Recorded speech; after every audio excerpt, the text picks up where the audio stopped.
The Bride of the Cursed Lake, Chapter 8, Whispers of Ritual, Part 2. Thomas showed up just before dawn. His eyes widened when he saw the notebook in my hand and the sick hollow look on my face. "A postal carrier's creed," he said, forcing a grin as weak as the rising light. "We never miss a delivery." I didn't have the strength to laugh. I'd found it the night before, Anna's journal, hidden in the one place I'd been afraid to search, full of sketches, songs, and sorrow. She'd known all along about the curse, and maybe about us. We set out, neither of us talking much. My mind echoed with fragments of her words. Nothing makes its nest here, nothing of bone or flesh, wind without feathers. She'd sketched the lake 100 times, each drawing more haunting, more familiar. Anna's slim, elegant letters snaked through the pages. Obsession and inheritance. The ache of a ghost that does not die. I walked like a sleepwalker, still trapped in the night's terror. Mist clung to the earth as though afraid to rise, dense and unmoving. Thomas led, glancing back, worried. The trees loomed too tall, shadows against the fog.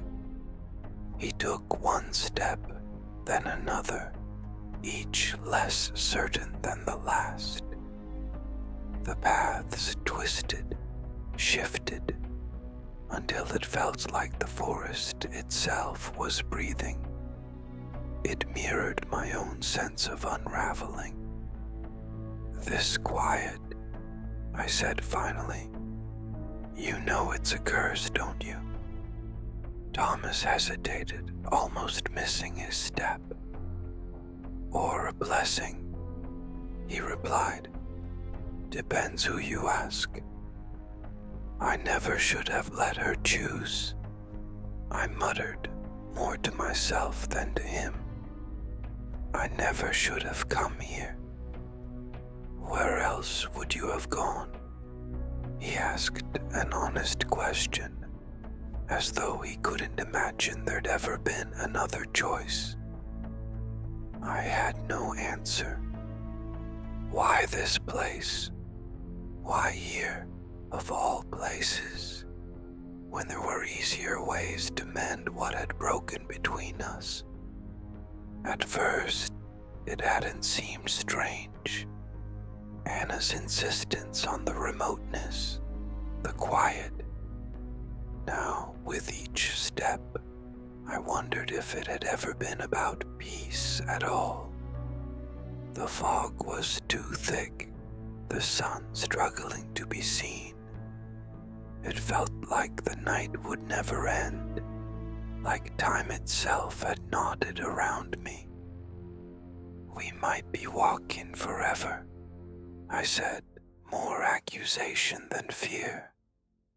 Thomas smiled, awkward, unsure. "Some days it feels that way. Hard to know where the fog stops and we start, but I always make my rounds." There was comfort in the certainty of his doubt. Even he, with his mother's ghost, couldn't understand how the need for answers could twist itself around the heart and never let go.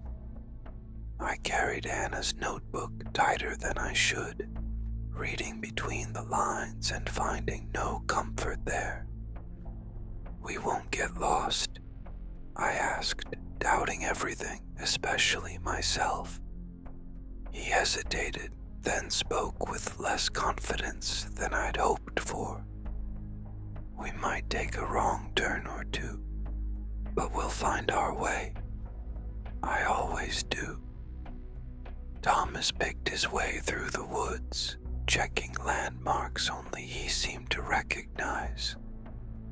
Gnarled branches hung low with wet moss, dripping onto leaves that stuck to our boots. A soggy decay, sweet and sickly.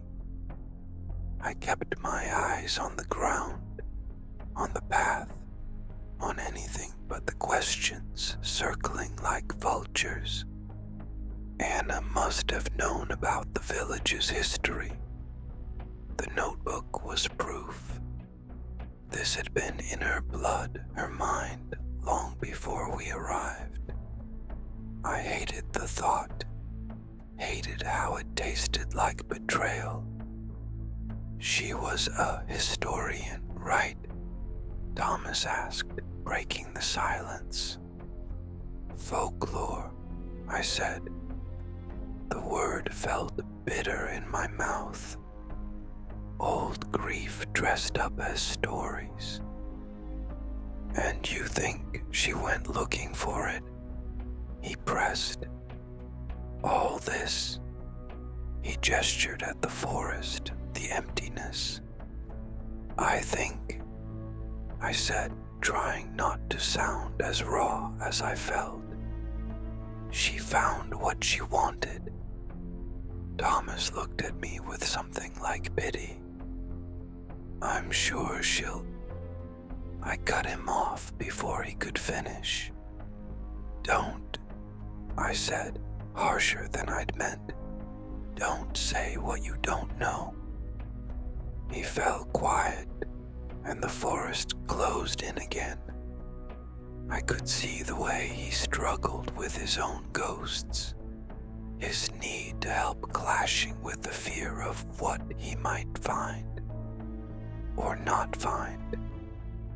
We trudged through the mist, the ground swallowing our steps. The trees grew older, twisted, the paths less certain. Everything smelled of decay and loss. Memory itself seemed to seep from the earth, desperate to take form. She's got the whole village looking, Thomas said at last, as if he had to fill the silence with something, anything.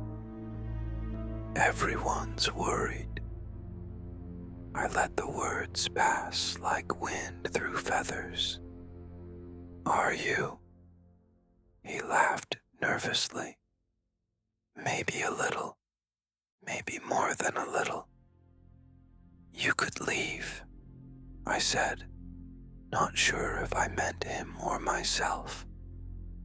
Never been good at leaving, he admitted, as if to stay were both a duty and a curse. A drawing came back to me, one Anna had filled with deep, looping lines. A circle within a circle. Was she trying to escape or to find herself? I was losing track of who had vanished and who had stayed. Each step through the thickening woods made it worse. A carving on a tree stopped us. I recognized the symbol from Anna's sketches. My breath caught. Thomas watched, his fear unmasked. You've seen these before, I said, triumphant, pointing to the marks. You've delivered here. Not on purpose, he mumbled, his face ashen. This means we're close, I insisted, my voice wild. She's been here. It means we're somewhere I've never wanted to be, he said. The words slipped out like a truth he couldn't quite hide behind his forced smile. I moved ahead, refusing to let his fear infect me, refusing to see how real it was, how much it could mean. The deeper we went, the more it felt like the forest had a mind of its own, like it shifted to confuse us, like it knew. Maybe we should turn back, Thomas said, uncertainty in each step. We could lose our way. No, I replied, gripping Anna's notebook like a lifeline. I can't. The forest darkened as we continued, its breath cold against the back of my neck. I imagined Anna watching just out of reach. I imagined everything but what might be true. That she was gone, that she'd left me, that I should have done the same.